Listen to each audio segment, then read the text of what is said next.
ঠাকুর শ্রী শ্রী রামকৃষ্ণ দেবের 189তম জন্মতিথি উপলক্ষে ভক্তদের মধ্যে প্রসাদ বিতরণ করল তারকেশ্বরের শ্রী তোতাপুরী রামকৃষ্ণ আশ্রম।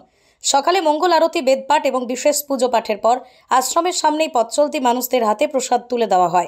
রামকৃষ্ণ দেবের জন্মতিথিতে তাঁর সকল সন্তানদের মধ্যে ভক্তিপ্রেম, ভালোবাসা, আধ্যাত্মিক উন্নতি হোক এই কামনা করেছেন তোতাপুরী রামকৃষ্ণ আশ্রমের স্বামী কাশিকানন্দ মহারাজ।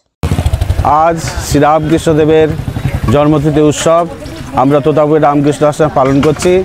আজ আমরা প্রসাদ দিয়ে পায়েস এবং খিচুড়ি তার সন্তানদেরকে ভক্তদের মধ্যে বিলি করা হচ্ছে, যার তাদের মধ্যেও যেন ভক্তি, প্রেম, ভালোবাসা, আধ্যাত্মিক উন্নতি হয়।